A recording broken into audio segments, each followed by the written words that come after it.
Hello students. आज मैं आपको आइटरेटिव मॉडल पढ़ाऊंगा प्रोजेक्ट लाइफ साइकिल में। आइटरेटिव मॉडल जो है यूजुअली सॉफ्टवेयर प्रोजेक्ट्स में ज़्यादा काम आता है, जहाँ पर कि अपना फ्लेक्सिबिलिटी की ज़्यादा ज़रूरत होती है, एडाप्टेबिलिटी की ज़्यादा ज़रूरत होती है। तो इसलिए हम इसको सॉफ्टवेयर में ज़्यादा यूज़ करते हैं, सॉफ्टवेयर डेवलपमेंट में ज़्यादा यूज़ करते हैं। इसमें क्या होता है, जो प्रोजेक्ट है हमारा सॉफ्टवेयर प्रोजेक्ट बेसिकली ये पार्ट्स में डिलीवर होता है, छोटे छोटे पार्ट्स में डिलीवर होता है। और हर पार्ट का अपना फीडबैक आता है, और उस फीडबैक के आधार पर अगर उसमें कुछ सुधार की गुंजाइश है तो उस आइट्रेशन में उसको सुधार करके फिर अगला पार्ट डिलीवर किया जाता है। तो इसका ऑब्जेक्टिव यही है कि हम मतलब पार्शियल इम्प्लीमेंटेशन हम डिलीवर करें किसी भी प्रोजेक्ट का। और इसकी कैरेक्टरिस्टिक्स है कि रिपीटेशन होता है इसमें।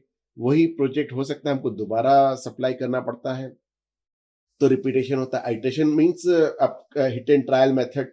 आपका प्रोजेक्ट आपने दिया, प्रोजेक्ट का पार्ट आपने दिया, देखा कि वो सही अपना काम कर रहा है या नहीं कर रहा है, उसके फीडबैक के आधार पर आपने उसमें जो भी आवश्यक सुधार किया, राइट। तो इसमें फीडबैक भी हमको जल्दी जल्दी मिल जाता है, और जो हमारी प्लानिंग है वो बहुत फ्लेक्सिबल हो जाती है।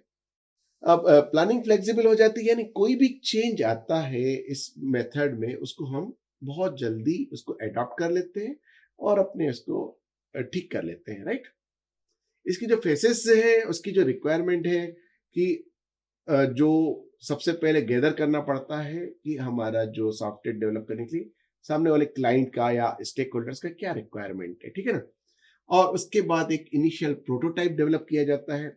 वो प्रोटोटाइप डेवलप करने के बाद डिलीवर किया जाता है, फिर वहां से जो फीडबैक आता है उस आधार पर उसमें नेसेसरी चेंजेस करके फिर उसकी डिजाइन बनाई जाती है। डिजाइन बनाने के बाद फिर उसका वही पूरे सॉफ्टवेयर की डिजाइन न बना के एक छोटे पार्ट की डिजाइन बनाई जाती है प्रोटोटाइप के बेस पे। फिर उसी प्रोटोटाइप को रीडिजाइन किया जाता है, फिर उसके बाद फिर अपना जो है फिर सामने वाले को दिया जाता है। फिर वो अगर उसमें से कोई निकालता है, कोई गलती निकालता है, यहाँ पर कोई प्रॉब्लम बताता है कि इसमें ये प्रॉब्लम आ रही, फिर अगेन उसको वापस टीम के पास आ जाता है, फिर उसको आइटरेटिव डेवलपमेंट करके फाइनल प्रोडक्ट सामने वाले को दिया जाता है, क्लाइंट को या स्टेक होल्डर को, राइट।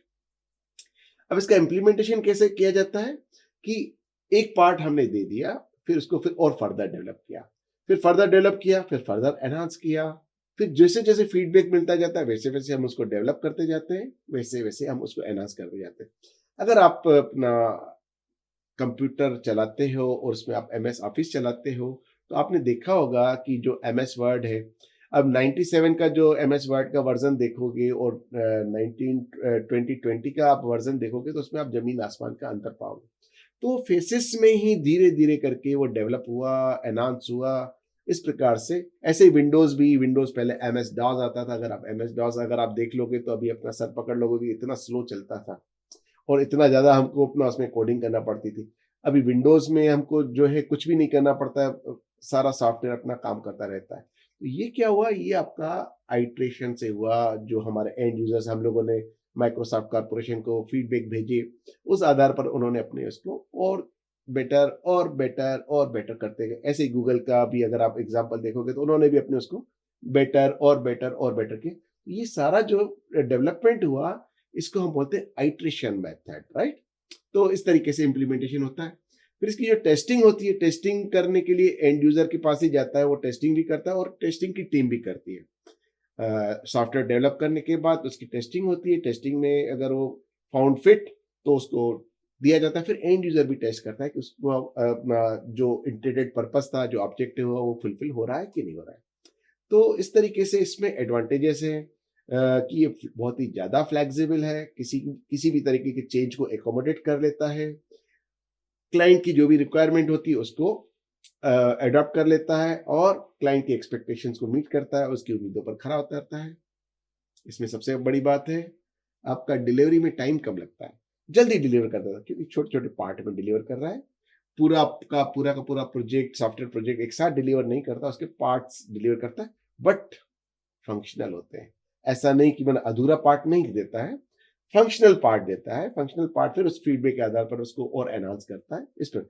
मतलब और इससे क्या होता है, एक जो मेन एडवांटेज है, कंटीन्यूअस इम्प्रूवमेंट, जैसा कि मैंने आपको विंडोज़ का और गूगल का दिया, एक कंटीन्यूअस इम्प्रूवमेंट होता जाता है। आप लोग भी देख रहे होंगे कि पहले आज से 20 साल पहले हम लोग जो सॉफ्टवेयर यूज़ करते थे और आज हम जो यूज़ कर रहे हैं, उसमें एक कंटीन्यूअस इम्प्रूवमेंट हम लोग देखते हैं, राइट? तो ये सारे एडवांटेजेस हैं। सो स्टूडेंट्स, आप लोगों ने आज आइटरेटिव मेथड के बारे में पढ़ा। मैं अपने अगले लेक्चर में आपको इंक्रीमेंटल मॉडल के बारे में पढ़ाऊंगा। तब तक के लिए थैंक यू वेरी मच।